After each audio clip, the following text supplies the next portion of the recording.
Have you ever caught yourself pacing the room, whispering out loud, or totally lost in a world you created in your head? For most of us, daydreaming is just a quick mental escape, but for about 1 in 40 people, roughly 2.5% of the population, these fake scenarios take over their lives.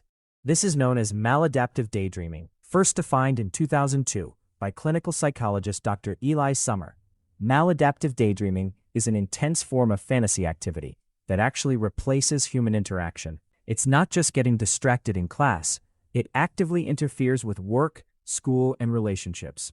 And it's even more common in young adults, where prevalence jumps to between 5.5% and 8.5%. To understand why this happens, we have to look at the brain. Our brains have something called the default mode network, or DMN, identified in the late 1990s by neurologist Marcus Rachel. This is the system that lights up when we are reflecting on ourselves, simulating the future, or daydreaming. Normally, your brain fluidly switches between this network and the task-positive network, which handles the outside world. But in maladaptive daydreaming, the brain gets stuck. The default mode network stays activated, making it incredibly difficult to re-engage with reality. Harvard researchers found that the average person spends about 47% of their waking hours mind-wandering. It's how we process regret and make decisions. But maladaptive daydreaming is a pathological extension of this. The episodes are prolonged, involuntary, and highly immersive. They often involve physical triggers like listening to music, pacing, or rocking.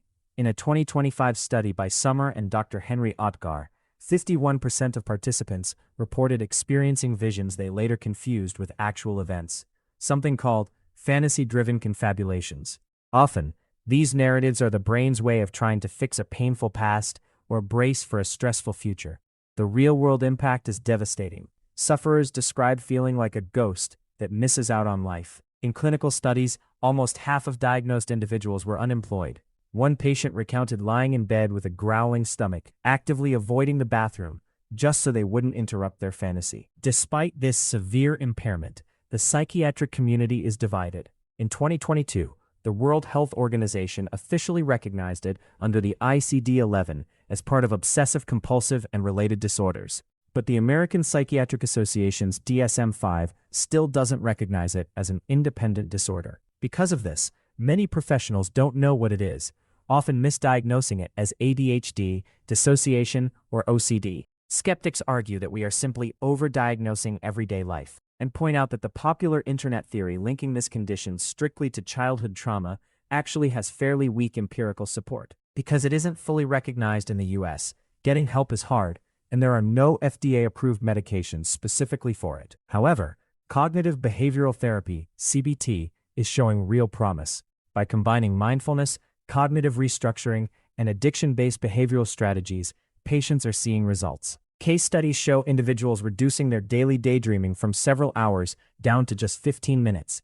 Today, online communities have over 100,000 self-diagnosed individuals sharing their stories. As research continues at places like the University of Haifa, the hope is that better diagnostic standards will finally bridge the gap, giving people their real lives back from the ones they created in their heads.